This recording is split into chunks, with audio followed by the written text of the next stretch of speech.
Dear PM students, first of all, welcome to everyone. And I just want to say thank you also that you people have taken out time for this class. Even the timings are not, I would say, regular, it's an odd timings. We are starting PM March 2026 pre-scene mock discussion from section A, and there will be homework as well. Let's see. Let us first start from a very first question. Using high-low method, just stop. Student, if you recall in high-low method, what happens? Basically, high-low method high-low method is used for basically calculating the variable cost and the fixed cost portion when we have been given a semi-variable cost. We know that semi-variable cost is having a portion of fixed as well as variable cost. In high-low method, I need a highest activity level with its cost, lowest activity level with its cost. Using high-low method, what is the estimated conversion cost for the next quarter if the production capacity be utilized is estimated to be 35,000 machine hours? So basically we need to calculate conversion cost, and number of hours are 35,000 machine hours. Okay. The data pertaining to the production of electric scooter battery in EV company for the last 4 quarters were as follows. Quarter 1, 2, 3. So highest activity I can see here, 42,000 hours. Lowest. In any quarter, should production capacity utilized exceed 50%, an additional cost 60,000 will be incurred. So that is sort of your step fixed cost. But when we have to bear that 60,000 additional cost, read it again. Should production capacity used exceed 50%, whatever is your capacity, if you are using more than 50% of that capacity, then you will have to bear additional fixed cost of 60,000 will be incurred for the 2 additional maintenance services on the machine. The full capacity of existing production facility in the quarter is 60,000 machine hours. 50% of 60,000 is 30,000 hours. So whenever we'll be using more than 30,000 hours, we have to bear this. We'll be using more than 30. If I'm using more than 30,000 machine hours, then we have to bear this additional fixed cost of 60,000. Okay. Now look at this in high-low method. What happens? We take highest activity level, which is 42,000. I need a lowest activity level, which is 12,000. Difference is 30,000 machine hours. But the problem is with this 42,000 machine hour cost. Now what is the problem? Basically, any question?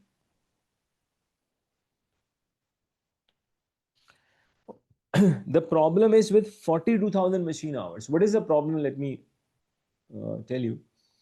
The problem is 42,000 machine hour means we are utilizing here more than 50% of the capacity. And the question says, when you will be using more than 50% of the capacity, then you have to bear additional fixed cost of 60,000, which means that within this 3.085 million, the 60,000 additional fixed cost is included into 3.085 million. Why it is included? Because look at the machine hours. 42,000 machine hour means which is more than 50% of the capacity. So before performing, I would say high-low method, you have to exclude that additional fixed cost. If I exclude 60,000 from here, let's see what I'm getting. 3085,000, that gives me minus 60. I'm getting, students, 3025,000. So 42,000, 3025,000. 12,000 does not have that additional cost impact. Why? Because we are not exceeding here 50% of the capacity. 925.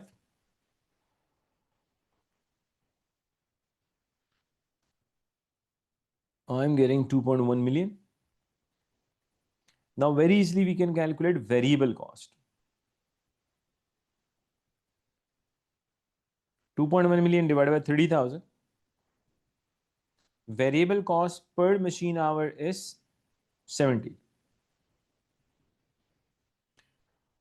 There's a question, sir, how can we know from which figure we need to, students, please, can you read this?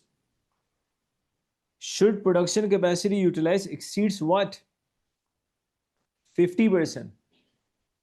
When your capacity utilization exceeds 50% of your available capacity, only then you will be bearing this 60,000 additional cost. The capacity is 60. If I take 50% of 60,000, I'll get 30,000. And look at the highest activity level, which is 42,000. Can I say it is more than 30,000? If it is more than 30,000, it means here we are utilizing the capacity more than 50%. And the question says when we are utilizing the capacity more than 50%, we have to bear this additional cost. That is why I have deducted. Okay, got it. Thank you.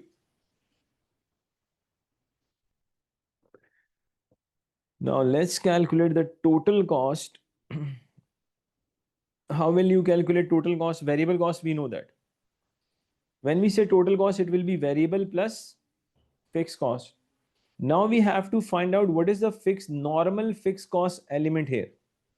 You can take any activity. For example, 9,25,000 is the total cost for 12,000 machine hours. Now what is the variable element in that? 12,000 into 70. 12,000 into 70, the variable element is 8,40,000. So here comes your normal fixed cost, 85,000.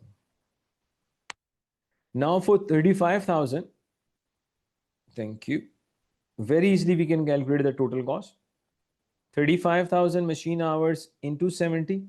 This is my normal fixed cost plus I have to take the additional fixed cost 60,000 as well. Why we are taking additional fixed cost? Look at the number of machine hours for which, excuse me, we are calculating total cost. 35,000 machine hour means again we are utilizing the capacity more than 50%. And whenever we'll be utilizing the capacity more than 50%, we have to bear additional fixed cost of 60,000. So answers students are giving us. Thank you. 35 into 70 plus 85 plus 60. 2595000. So here you have to write the entire answer, 2595000. One more thing, students, what exactly you have to write in the box, you have to read the question nicely, because here in the box you have to write the entire amount, because they have not separately written the 3 zeros. They have not ignored the 3 zeros. So that is why you should not be writing only 2595, you will be writing the entire amount. Hello method. Question 1, okay. Rex company is a star-rated hotel operator. Okay. The management accountant plans to adopt the building block model by Fitz and Moon for performance management. Okay. Which of the following key performance indicator is a measurement for resource utilization for a year? How well you are utilizing your available resources? Which one shows that? Let's check. Average room occupancy rate, definitely it shows the resource utilization, there's no doubt about it. How many rooms we have, what is the average occupancy, that shows the resource utilization. What else they are giving us? Average guest rating on cleaning room, average guest rating on students, guest rating on anything. Can I say guest rating on anything actually shows customer satisfaction? Guest rating does not mean resource utilization. Is that clear? Guest rating is simply satisfaction of your customers, which actually we need, but that is not the indicator of resource utilization. Average daily room rate. Actually, this does not show you again the resource utilization. It's just what we are quoting to the people. Logically, the answer must be A. Let's go to the question number 3. Excuse me. Which of the following options is relevant cost of the two components for spatial order? So, question on relevant cost. YB company specialize in assembling central processing unit CPU for desktop computer in accordance to the customer's request. Fine. There is a request for a quotation for a special order of a batch of CPU. Each of the CPU required two key components to ensure its durability, namely component X and Y. All component X required are available in stock. With original purchase cost 5,000, can I say original purchase cost is irrelevant? The resale value at any time is 1,500. Resale value becomes relevant when you do not have any alternative use of the material. When we do not have any alternative use of the material, then actually resale value becomes relevant. With the current purchase price for the component 6,200, right now it is available in the market for 6,200. The material which is in regular use, relevant cost for that material is current purchase price. Originally, whatever you have paid, that is past cost, sunk cost, irrelevant. Component X is often used in many other orders by other customers. If you look at the last line where this small para is ending, component X is often used in not one or two, many other orders by other customers. If you read it nicely, examiner is actually giving you the information that component X is in regular use. Even you are not using in this contract, you will be using it any other contract. There are many other contracts from many customers, they need that component. Logically, component X is in regular use. The component which is in regular use, the relevant cost is the current purchase price, which means that logically, can I say option 3 and 4 should not be the answer? Option, at least we can eliminate option 3 and 4. Okay. Now come here. As for component Y, such component contains some chemical that may cause allergic issue. If not properly handled, it is not commonly requested in most customers' orders. Part of the component Y required are available in stock from the leftover within original. Again, original cost is irrelevant, and part is available. It means one part is available, another is not available. Now listen. Material which is not available within your organization, you have to buy in order to fulfill the contract. So whatever you pay for that, it is relevant. So part is available, one part is not available. The disposal of such component is expected with a handling cost of 2,000. Now stop, students. You have XYZ portion of component Y. Whatever you have paid in the past, irrelevant. Past cost, sunk cost. The second problem is this material is not regularly requested by the customers. It is not in our common use. There's another problem is if we are not going to use it. So whatever component Y quantity we have in our company, we have to dispose it of. because it is a chemical. And on that disposal, the component which I have in my organization, I have to bear the disposal cost.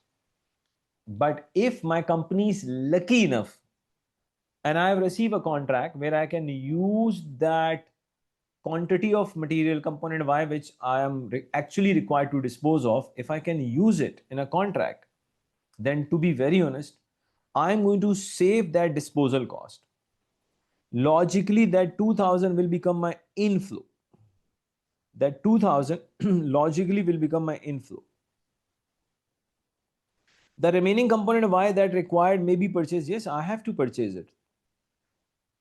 In order to fulfill a contract, a material which I don't have, I have to buy it. Whatever price I'll be bearing, that is a relevant cost.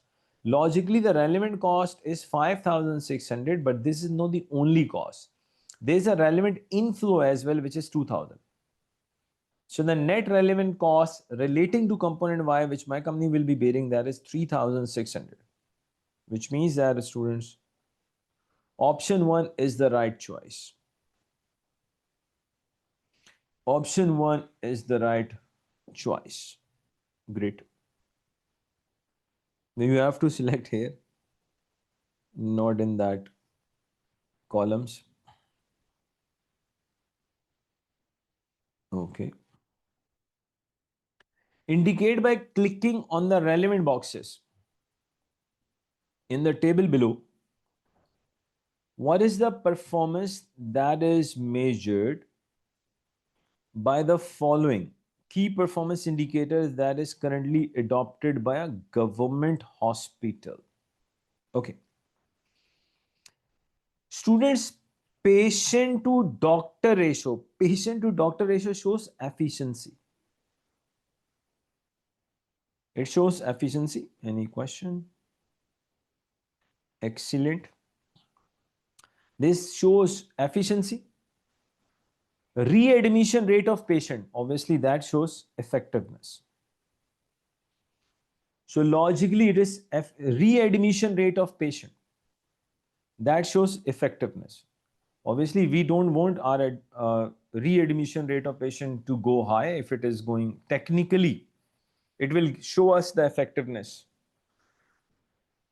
So patient to doctor ratio is your efficiency. Readmission rate of patient is your effectiveness. Okay. Which of the following information, students, if you recall, there is a very first chapter on this information system, and in our short notes, I think within just maybe 2 to 3 pages, you can revise the entire chapter. Which of the following information system will enable a more efficient flow of information, such as procurement, number 1, human resource, number 2, production, finance, and other across all department and functions in a multinational food processing? It must be enterprise resource planning. TPS that deals with daily, or I would say transactions. There's enterprise resource planning system. It's not customer relationship. It's not executive information system. B is the answer. Let's see. Someone has answered also. What was that? Excellent ERP. Okay, students. Let's see this question. Excuse me. Based on throughput accounting principle. Let me drink water.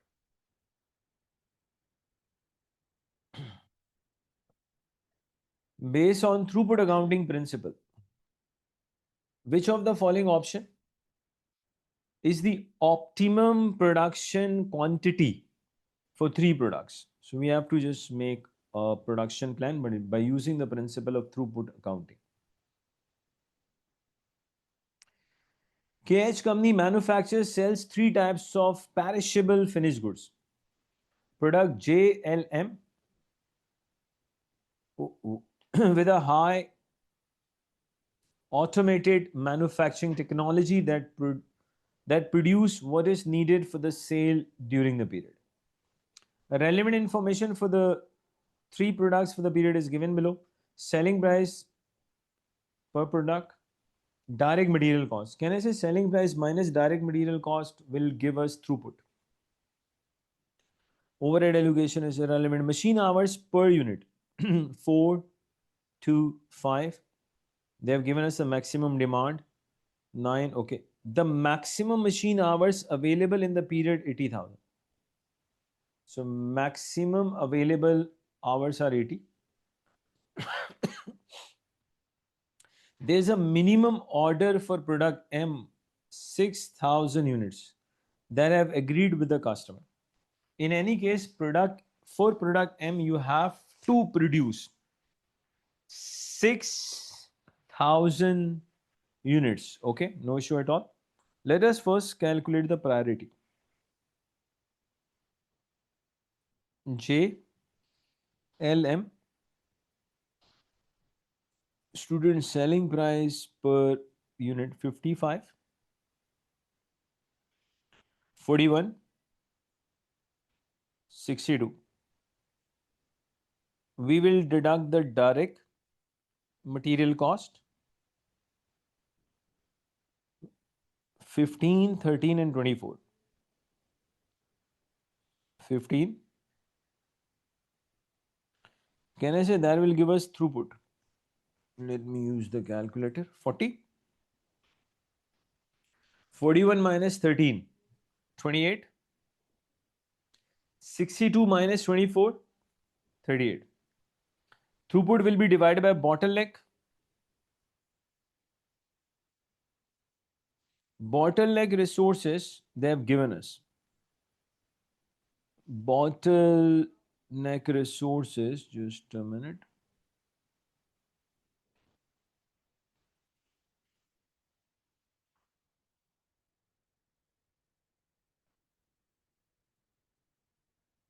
Bottleneck resources, they are the machine hours. 4 to 5.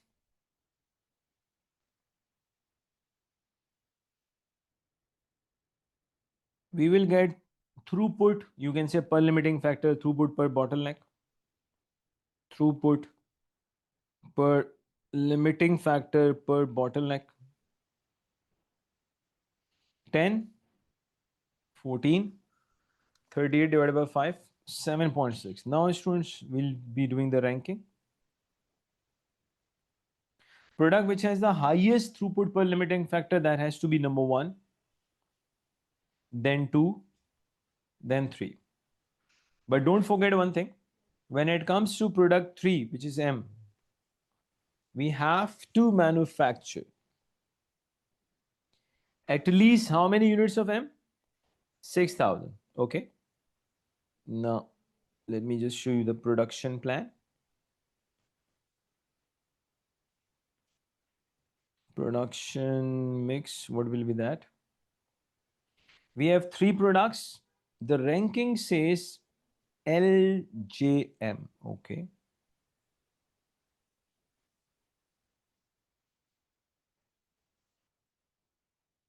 LJM.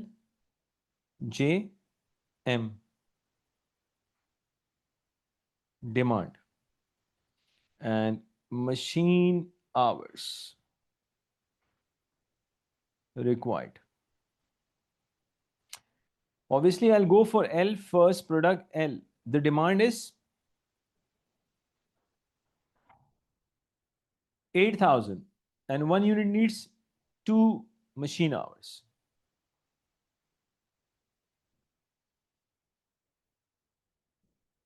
Machine hours per unit, 2.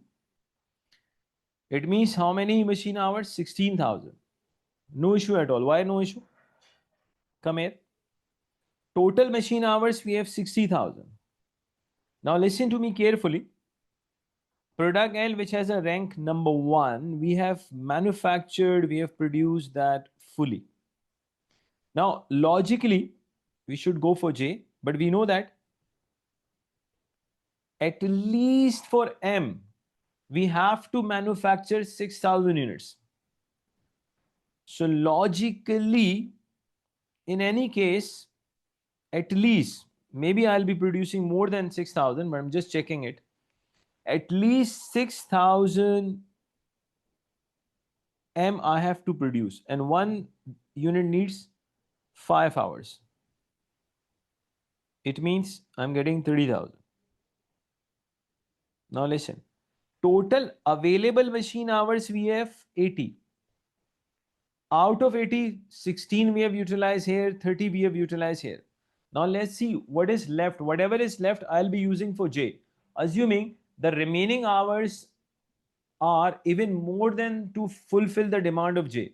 Even after meeting the full demand of J, if we are left with any hours, then those remaining hours I'll use for M. Then obviously number of units we'll be producing for M, they will increase than the 6,000. But right now let us check how many hours are left for J.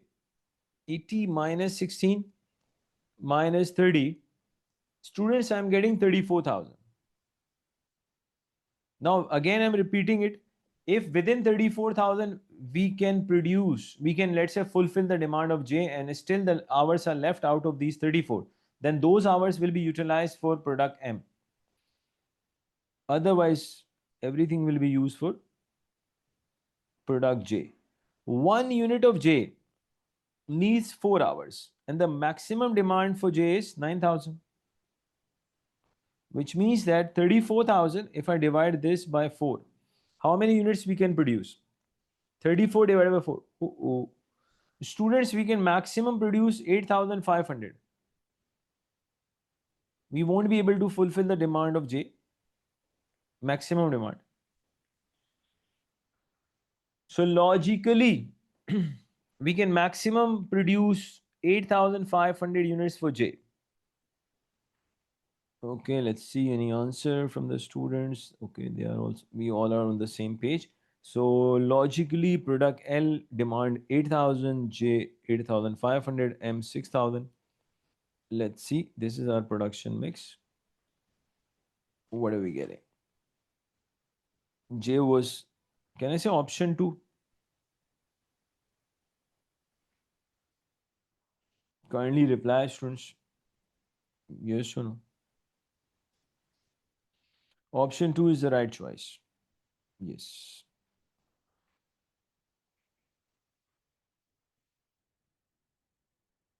Okay, any question? Okay, now let's see this.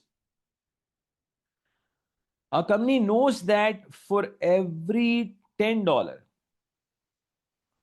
they increase the price of their product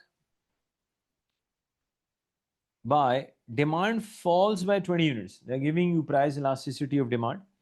If you increase the price by 10, demand will fall by 20. Currently, the company is selling 1,000 units at a price of $200. The variable cost of production is 140. What is the selling price that will maximize the profit to the nearest? Actually, we need to find out the selling price where marginal cost is where marginal revenue is equal to marginal cost. Because we know that the concept of economics says where MC is equal to MR or MR is equal to MC, that is the point where you will be getting the earning the maximum profit. So examiner is asking us to find out the selling price when MR is equal to MC.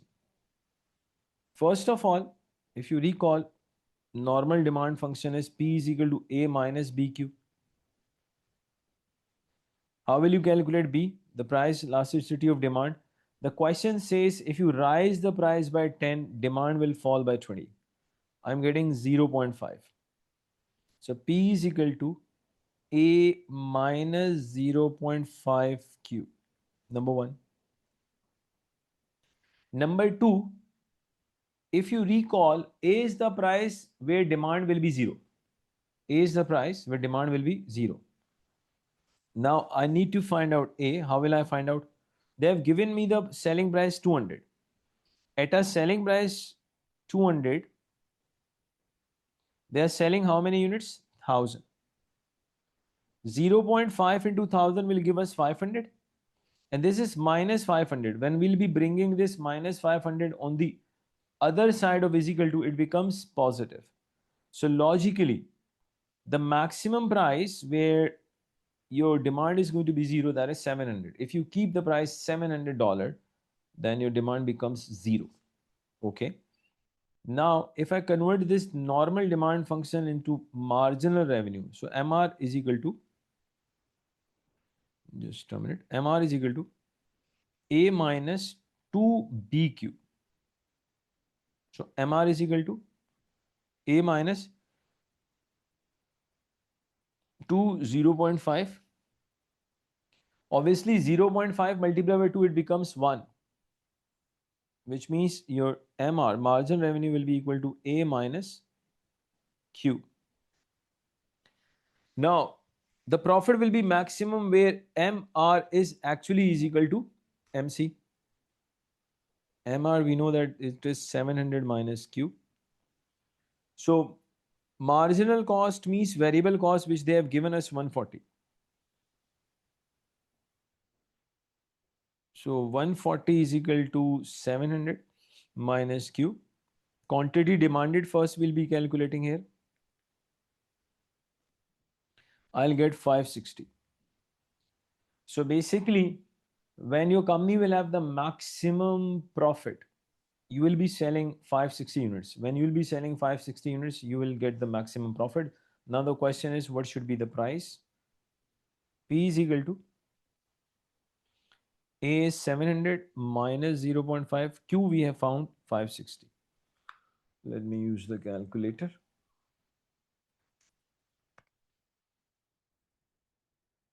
Students, I'm getting 420.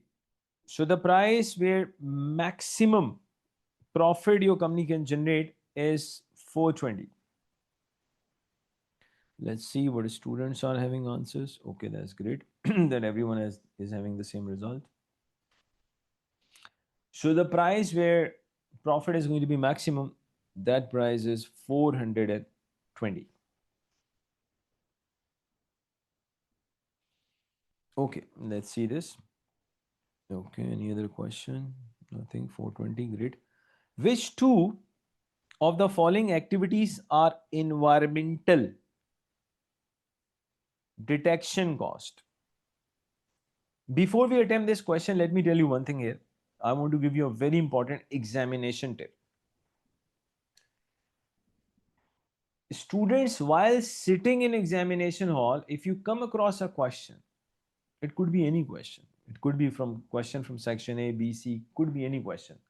And let's say you have no idea at all about that question. No idea means no idea at all. Now, please listen to me carefully. The examination tip is, do not go into a panic state. Basically, if you go into a panic state, then what happens? The rest of the paper, where you could have performed really good, now you will be performing very poor in that area also. Always understand one thing, students, that you just need 50 marks in order to pass the exam.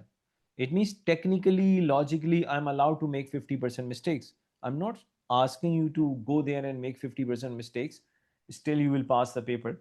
I'm just telling you that if you come across any question and where you have no idea, so kindly do not take so much pressure of that individual question that you mess up in the entire paper. That is obviously an illogical behavior to attempt the paper. Always remember one point, even you make 50% mistakes, but provided that rest of the 50% is perfect, you will still pass the paper. Don't forget this. It's a very important tip. Now read it again. Which two of the following activities are environmental detection costs? Let's see. Quality control inspection to monitor pollution level in water leaving a production process. Basically, when we are spending money to see the pollution level, we are trying to monitor the pollution level. That is environmental detection cost. When we say environmental detection cost, you need to see, are we spending on something relating to pollution or something on utilization of the resources? Let's see. Water purification treatment to clean waste water before it leaves the, no, this is not the it's not an environmental detection cost. Fitting of carbon filter is, again, it's not an environmental detection cost. Look at this. Power usage measuring system to monitor the energy consumption within the factory. That is, again, power usage measuring system that monitors energy consumption within the factory. That is also your environmental detection cost. That is power usage measuring system. What a payment of the fine? No. Installation of heating is not. Public relationship cost to remedy reputational damages. This is something else. It's not an environmental detection cost. So logically, 1 and 4. Public relationship cost to remedy reputational damages, that is not the environmental detection cost.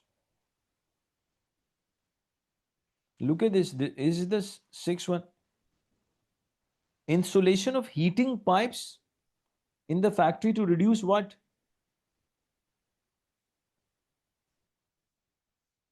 When I'm utilizing the energy, basically you should be thinking for the pollution. Power usage measuring the system to monitor energy. The more energy my factory will be consuming, there will be more, I'll be emitting more CO2. So this is something else. Heating pipes in the factory to reduce heat loss. Heat loss and environment, they're not the same thing. So student, logically it has to be 1 and 4.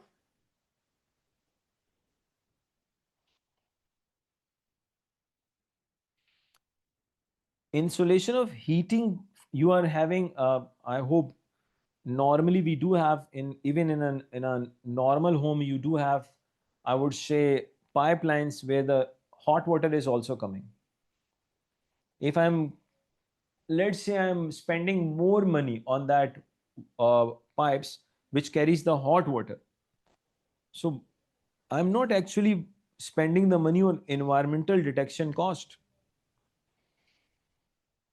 So that is something different.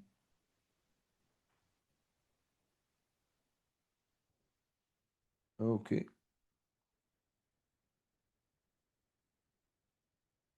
Let's see this. The standard ratio of mixing. Okay, what is asking? What is the mix variance? Hempel Paints Company manufactures and sells paints. Business unit A of the company makes a paint called Monty. Wow. Monty is made using 3 key materials. RST. The following information relates to Monty for a period. 1. Material RST. Standard cost per liter, we need it. Actual cost, I don't need. Actual usage, I need this. The standard ratio of mixing material, RST, they have given us. Okay. Mixed variance, obviously you need to have a very good command on the, I would say, mixed variance format.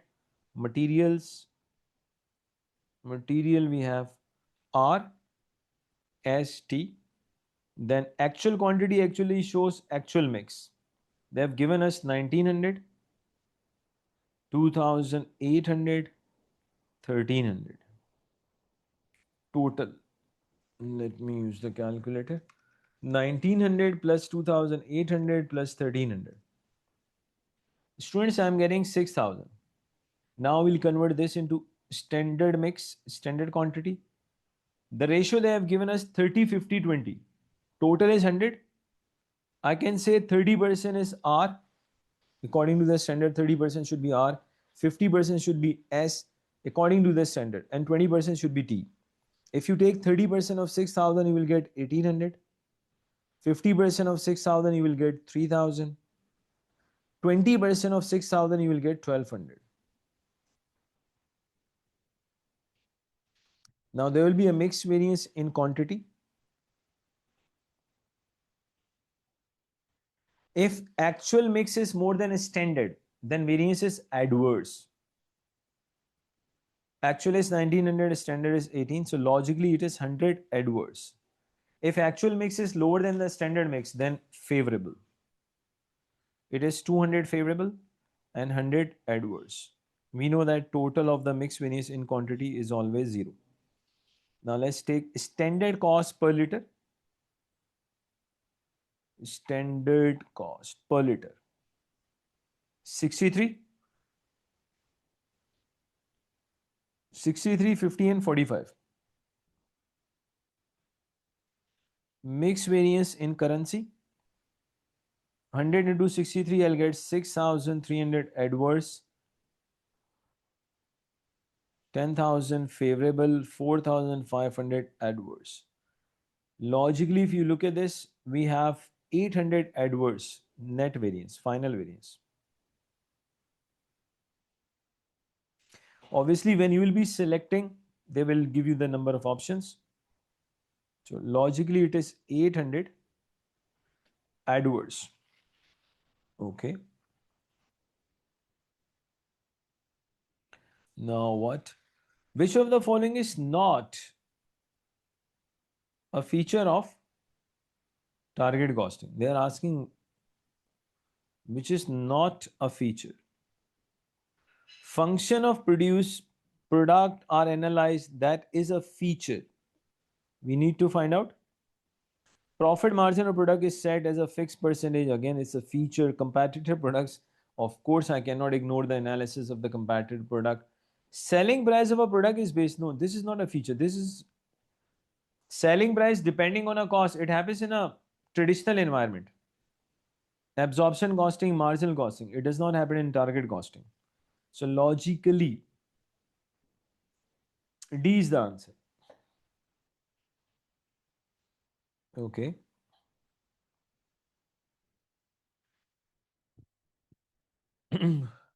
What is the packing and dispatching cost per unit of Charlie, if I'm not wrong, in dollars? Read it again, please. What is the packing and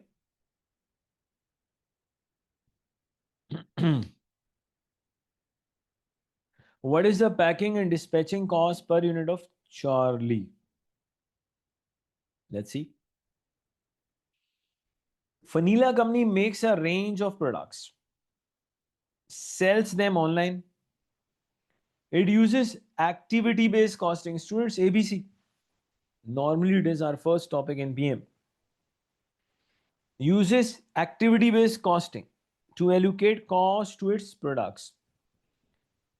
Its two most successful products are Charlie and Tango. Okay. But it makes approximately 15 other products in its factory as well. The company processes and dispatches 20 million orders in addition to orders from Charlie and Tango. Now listen carefully. They're not getting the orders only for Charlie and Tango. Of course, they're dealing in other products as well. Other than Charlie and Tango, number of orders are 20 million. Wow. Information relating to Charlie and Tango is as follows. We have got sales volume for Charlie is 5 million. Tango sale volume is 6.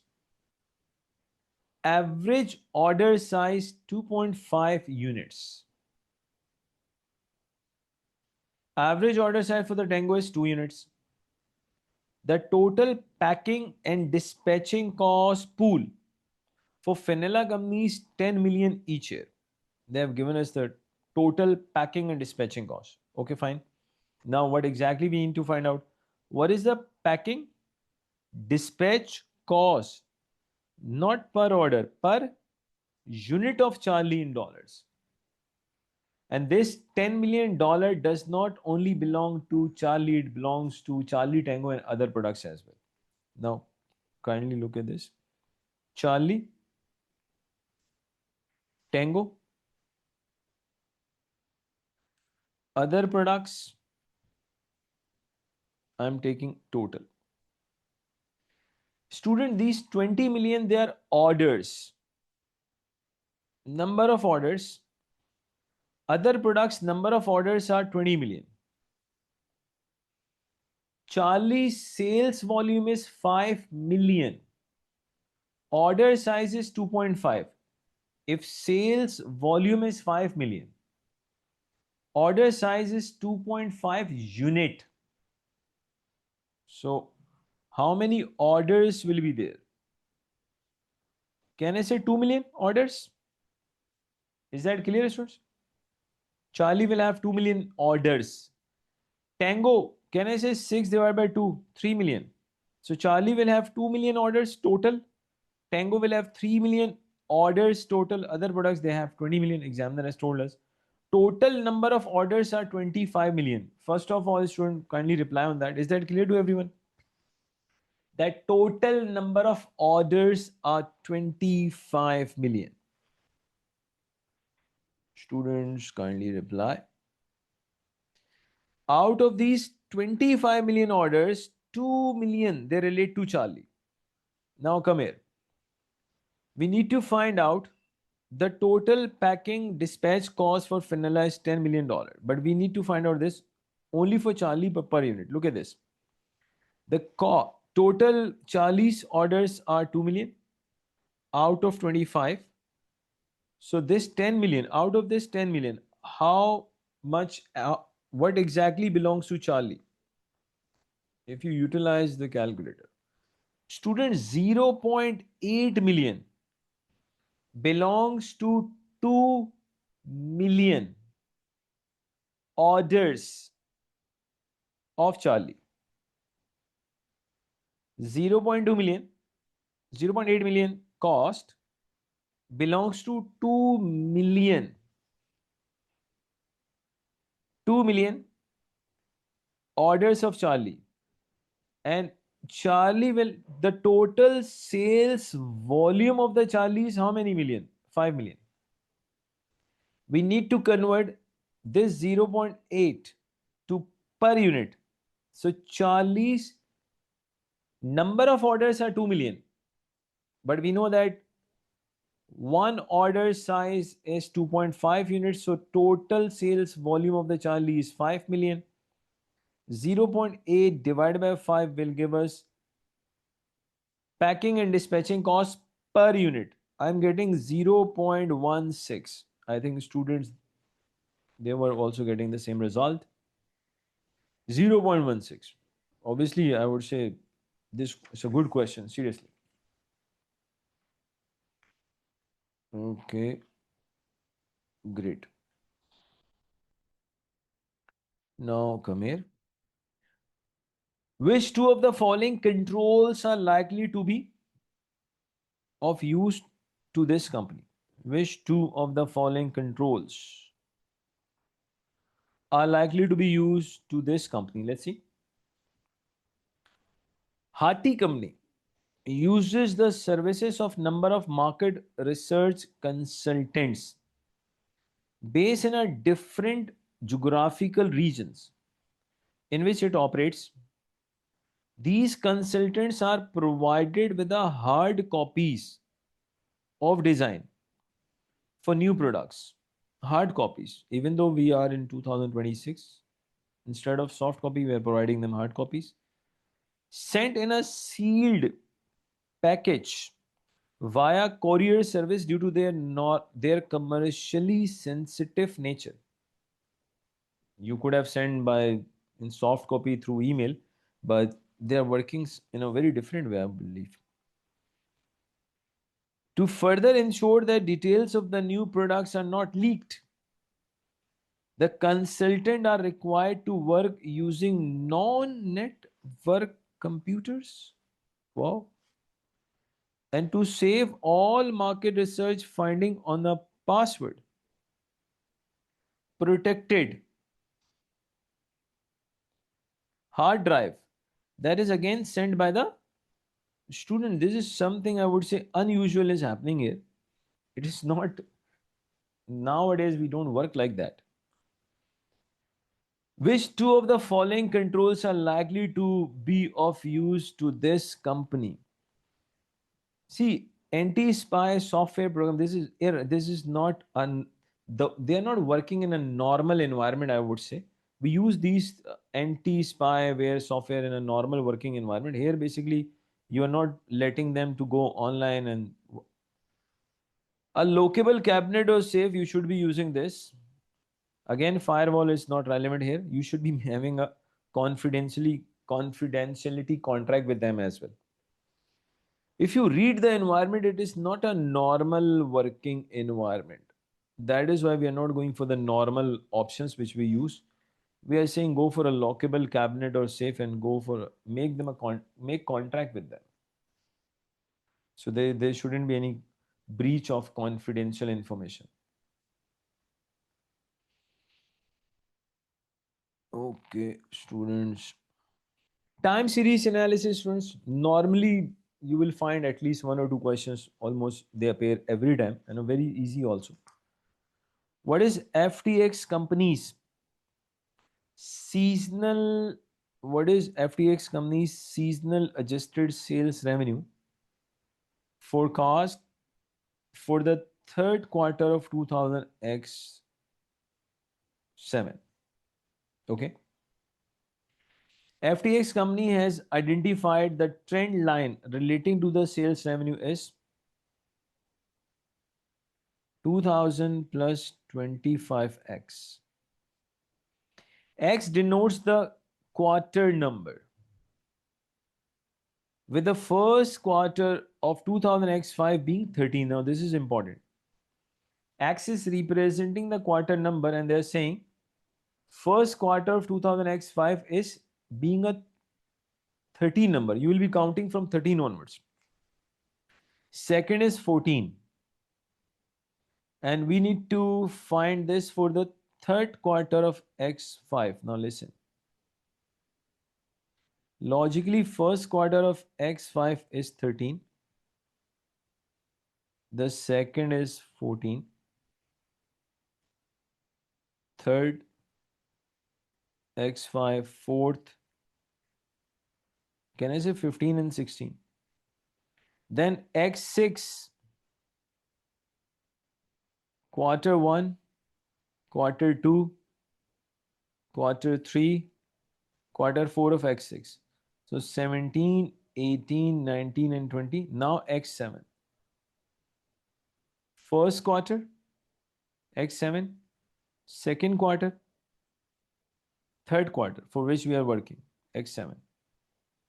21, 22. So can I say the relevant number for us is 23. 2000 plus 25 into 23. Now see the seasonal adjustments.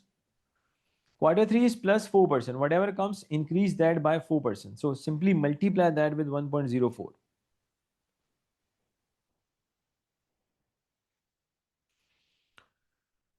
$25 multiplied by 23 plus 2000 into 1.04. Students, I'm getting 2678.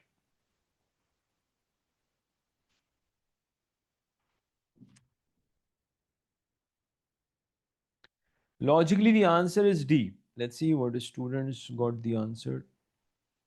Excellent. That's nice to see that students are getting the same results.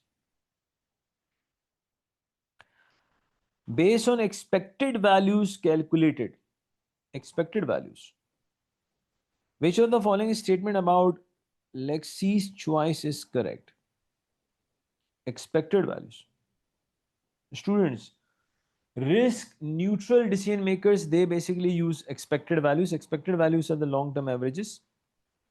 Lexi is planning to sell his homemade cakes on each weekday over the coming month to commuters traveling to and from work.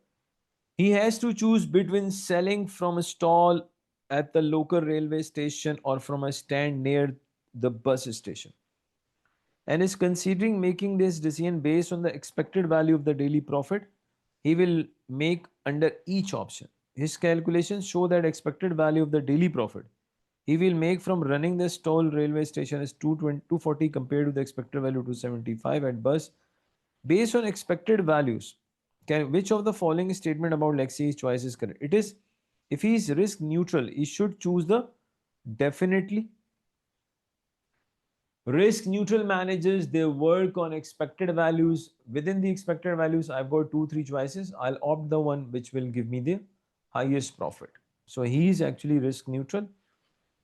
If he is risk averse, he's not risk averse. Risk averse, they don't work on, they don't consider probabilities. He's not risk seeking. Again, risk seeker is when you are opting best out of the best and you are also ignoring probabilities.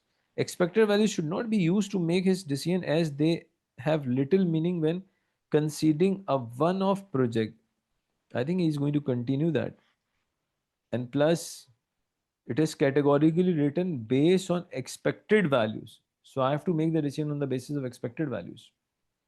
So students, A is logical. How many games consoles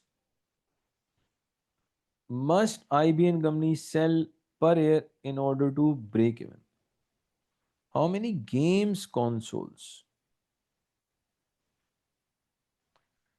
How many games consoles must IBM company sells per year in order to break even? Okay.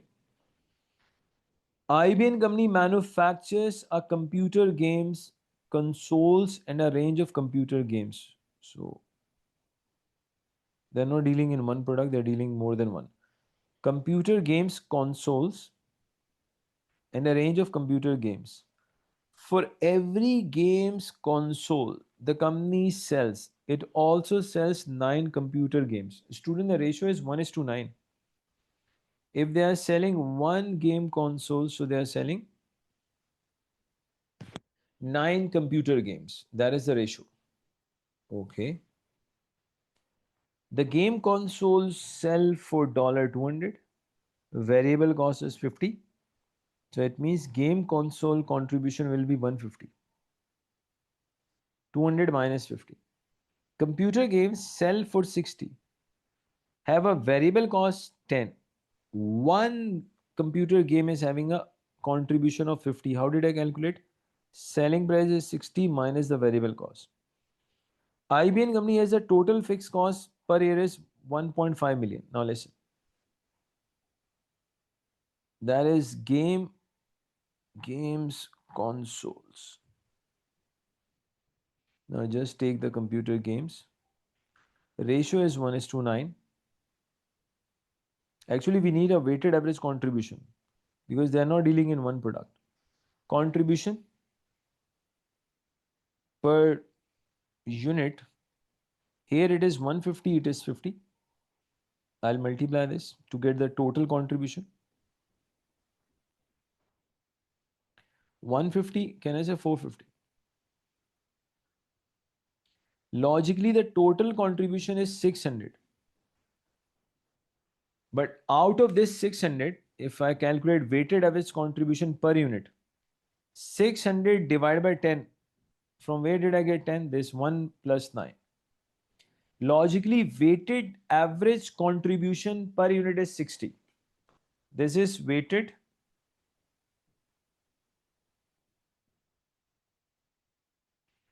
average contribution.